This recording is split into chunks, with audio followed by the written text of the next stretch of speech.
നമ്മുടെ വിദേശകാര്യമന്ത്രി എസ് ജയശങ്കർ വളരെ കഴിവുകളുള്ളൊരു മനുഷ്യനാണ്. അദ്ദേഹത്തിൻ്റെ നയതന്ത്ര വൈദഗ്ധ്യം ഇന്ന് ലോകത്തിന് ബോധ്യപ്പെട്ടിരിക്കുന്നു. ഇപ്പോഴിതാ ഇന്ത്യൻ സർക്കാർ അദ്ദേഹത്തിന് ഇസഡ് കാറ്റഗറി സുരക്ഷ ഏർപ്പെടുത്തിയിരിക്കുകയാണ്. മാത്രമല്ല ബുള്ളറ്റ് പ്രൂഫ് കാറും, അതായത് നമ്മുടെ പ്രധാനമന്ത്രിയും പ്രസിഡൻറ്റും ഒക്കെ സഞ്ചരിക്കുന്ന പോലെ, പ്രതിരോധ മന്ത്രിയൊക്കെ സഞ്ചരിക്കുന്നത് പോലെ ഒരു ബുള്ളറ്റ് പ്രൂഫ് കാറും അദ്ദേഹത്തിന് കൊടുത്തിരിക്കുകയാണ്. എന്താണ് ജയശങ്കറിൻ്റെ ജീവന് എന്തെങ്കിലും ഭീഷണിയുണ്ടോ?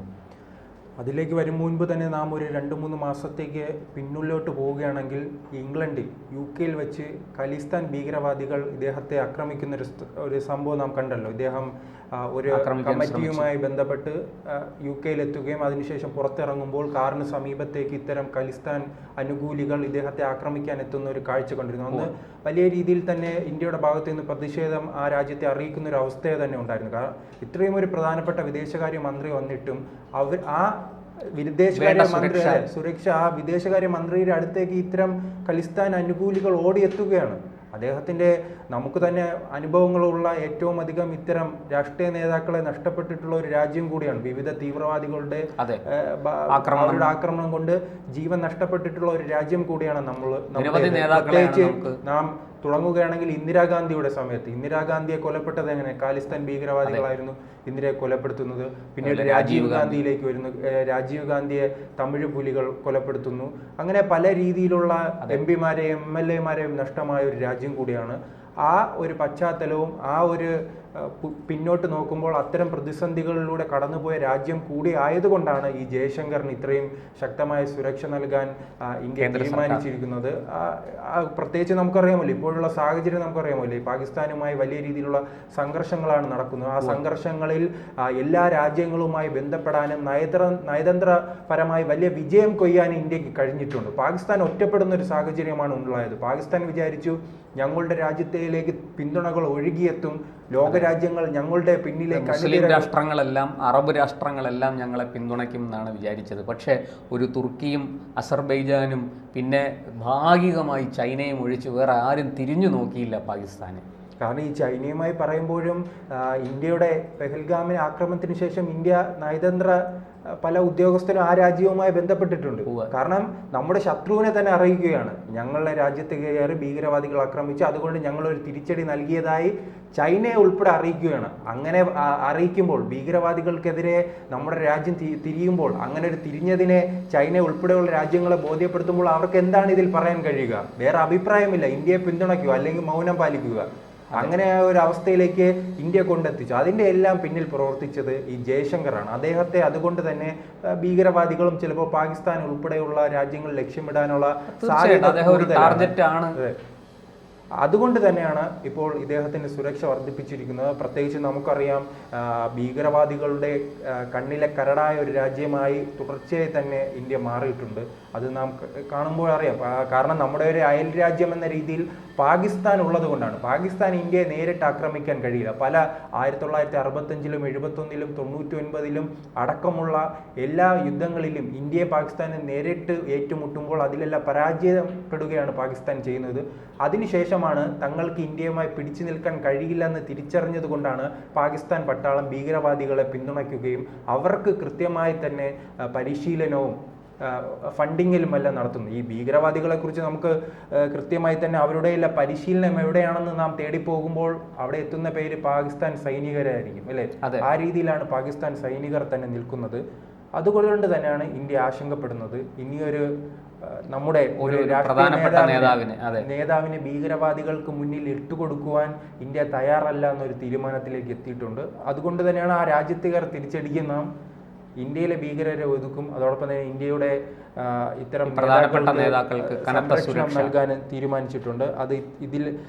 അത് കൃത്യമായി തന്നെ പറയുകയാണ്. ഓപ്പറേഷൻ സിന്ദൂറിന്റെ അതിർത്തിയിലുണ്ടായ സംഘർഷങ്ങളുടെ പശ്ചാത്തലത്തിലാണ് ഈ നടപടി. അതോടൊപ്പം തന്നെ ജയശങ്കറിന്റെ വാഹന വ്യൂഹം അത് ബുള്ളറ്റ് പ്രൂഫ് ആക്കിയിട്ടുണ്ട്. ഇതിപ്പോൾ നിലവിൽ 210 നേതാക്കൾക്കാണ് പ്രധാനമായി നൽകിയിരിക്കുന്നത്.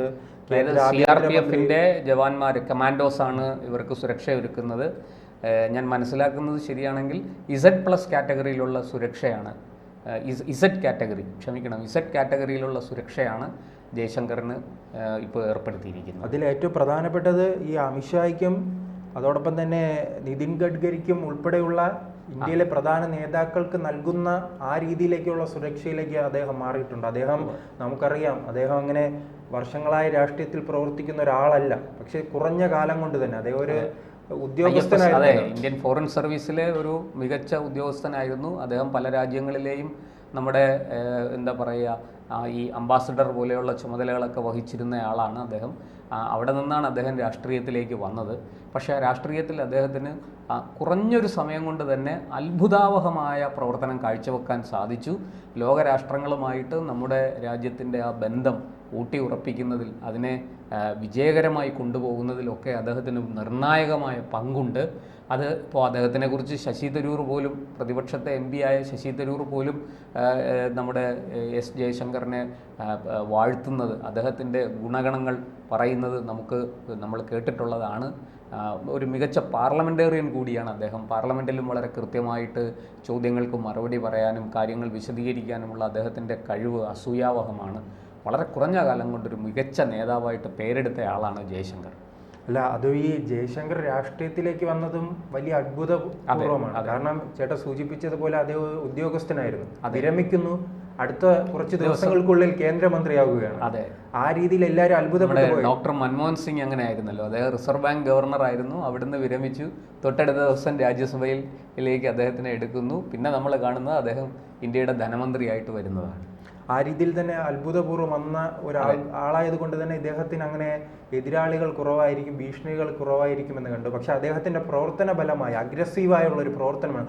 നാം ശ്രദ്ധിച്ചാൽ അറിയാം, അദ്ദേഹത്തിന്റെ വാർത്താ സമ്മേളനങ്ങളിൽ അളന്നു മുറിച്ചുള്ള മറുപടി, ഓരോ അല്ലേ, ഒരു അനാവശ്യമായി നാം ശശി തരൂരുമായി ബന്ധപ്പെട്ട് താരതമ്യം ചെയ്യണം. അദ്ദേഹം അങ്ങനെ എല്ലായിടത്തും ചുറ്റിക്കറങ്ങി കുറെ ഇംഗ്ലീഷുകളുമായെല്ലാം ചേർന്നാണ് അദ്ദേഹത്തിന്റെ പ്രസ്താവനകൾ ഉണ്ടാകുന്നത്.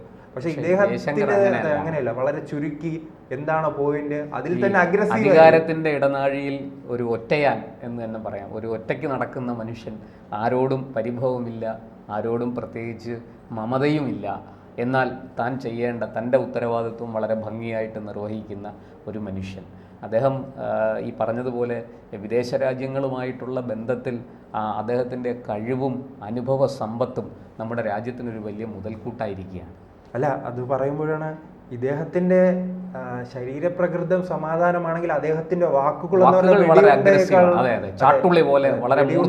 ശക്തമായ വാക്കുകളാണ്. അത് നമുക്ക് ആ പ്രസംഗം കേട്ടാൽ തന്നെ മനസ്സിലാവും. ഏറ്റവും ഒടുവിൽ യൂറോപ്പിനോട് അദ്ദേഹം പറഞ്ഞല്ലോ, ഞങ്ങൾക്ക് ഉപദേശകരെ ആവശ്യമില്ല, പാർട്ട്നേഴ്സ് ആണെങ്കിൽ വരൂ, സന്തോഷം, പങ്കാളിയാകാനാണെങ്കിൽ വരൂ, എന്ന് വെച്ചാൽ ഭീകരതയ്ക്കെതിരായ യുദ്ധത്തിൽ ഞങ്ങളോടൊപ്പം അണിചേരാനാണെങ്കിൽ വരൂ, ഉപദേശിക്കാൻ വരേണ്ട, അത് കയ്യിൽ വെച്ചിരുന്നത്, അത് ഞങ്ങളുടെ കയ്യിൽ ആവശ്യത്തിന് ഉപദേശമുണ്ട് എന്നാണ് അദ്ദേഹം പറഞ്ഞത്. എന്തൊരു ഷാർപ്പായിട്ടുള്ള മറുപടിയാണ്, അതും യൂറോപ്യൻ യൂണിയനോട് എന്നും കൂടി നമ്മൾ ആലോചിക്കണം. പ്രത്യേകിച്ച് നമുക്കറിയാം, ഈ നരേന്ദ്രമോദി സർക്കാർ അധികാരത്തിൽ വന്നതിന് ശേഷം വിദേശകാര്യ മന്ത്രിയായി കൂടുതൽ തിളങ്ങിയിട്ടുള്ള സുഷമ സ്വരാജ് ആയിരുന്നു. സുഷമ സ്വരാജിന് ശേഷം ജനകീയമായി മാറാൻ, ഒരു ജനങ്ങൾക്കിടയിൽ വലിയ സ്വാധീനം ഉറപ്പിക്കാൻ ജയശങ്കറിനാണ് കഴിഞ്ഞിട്ടുള്ളത്. ഉദാഹരണം, നാം തിരുവനന്തപുരത്ത് തന്നെ കുറച്ച് നാൾ മുൻപ് അദ്ദേഹം സന്ദർശനം നടത്തിയിരുന്നു. അന്ന് അദ്ദേഹം വലിയ രീതിയിൽ തന്നെ ജനങ്ങളെ കയ്യിലെടുക്കുന്ന ഒരു അവസ്ഥ ഉണ്ടായിരുന്നു. തിരുവനന്തപുരത്ത് ജനങ്ങളെ കയ്യിലെടുക്കുകയും പിന്നീട് തിരുവനന്തപുരത്തെ പല പ്രദേശങ്ങളിൽ നിന്നും ഒരു ചർച്ച തന്നെ ഉയർന്നു വന്നിട്ടുണ്ട്. ഇദ്ദേഹത്തെ തിരുവനന്തപുരത്തെ സ്ഥാനാർത്ഥിയാക്കണം, അദ്ദേഹത്തെ വിജയിപ്പിക്കാം എന്നുള്ള ഒരു ചർച്ച തന്നെ ഉണ്ടാകാൻ അദ്ദേഹം ഒരു പാർട്ടി പരിപാടിയുമായി 1-2 ദിവസം മാത്രമാണ് തിരുവനന്തപുരത്ത് വന്നത്. പക്ഷെ തിരുവനന്തപുരത്തെ പത്രപ്രവർത്തകർക്കൊക്കെ അദ്ദേഹം ഇപ്പോൾ വളരെ പെട്ടെന്ന് സ്വീകാര്യനായി. എന്ന് മാത്രമല്ല, അദ്ദേഹത്തിനെ നെഞ്ചേറ്റുന്ന കാഴ്ചയും നമ്മൾ കണ്ടു. നിർമ്മലാ സീതാരാമന് ലഭിച്ചതുപോലെ ഒരു വലിയ പിന്തുണ, ജനപിന്തുണ അദ്ദേഹത്തിന് കുറഞ്ഞ സമയം കൊണ്ട് തിരുവനന്തപുരത്ത് ഉണ്ടാക്കിയെടുക്കാൻ സാധിച്ചു. ആ രീതിയിലാണ്, അങ്ങനെ ജനകീയനായ മാറിയ ഒരു നേതാവ് കൂടിയാണ് അദ്ദേഹം. അതുകൊണ്ട് തന്നെയാണ് അദ്ദേഹത്തിൻ്റെ സുരക്ഷ വർദ്ധിപ്പിച്ചത്. പ്രത്യേകിച്ച് നമ്മുടെ രാജ്യത്തെ സംബന്ധിച്ചിടത്താണെങ്കിൽ വളരെ വലിയൊരു സുരക്ഷാ സംവിധാനങ്ങളിലൂടെയാണ് കടന്നു പോകുന്നത്. പെഹൽഗാമിൽ, പ്രത്യേകിച്ച് ജമ്മു കാശ്മീർ മേഖലയിലെല്ലാം പെഹൽഗാം എന്തെല്ലാം പറഞ്ഞാൽ നമ്മെ ഞെട്ടിപ്പിച്ചിരിക്കുന്ന ഒരു സംഭവമാണ്. നമ്മുടെ സമാധാനപരമായി പോയ ജമ്മു കാശ്മീരിനെ വലിയ രീതിയിൽ തകർത്തെറിഞ്ഞത്. അതുകൊണ്ട് തന്നെയാണ് ഓരോ ദിവസവും ഇപ്പോൾ സുരക്ഷ വർദ്ധിപ്പിച്ചുകൊണ്ടിരിക്കുകയാണ്. നമുക്കൊരു തിരിച്ചടി ഇങ്ങോട്ട് കിട്ടി, പക്ഷെ അത് ഇനി ഉണ്ടാകാതിരിക്കാനുള്ള ശ്രമങ്ങളാണ് നമ്മുടെ രാജ്യം ഇപ്പോൾ മുൻകരുതൽ എടുത്തിരിക്കുകയാണ്.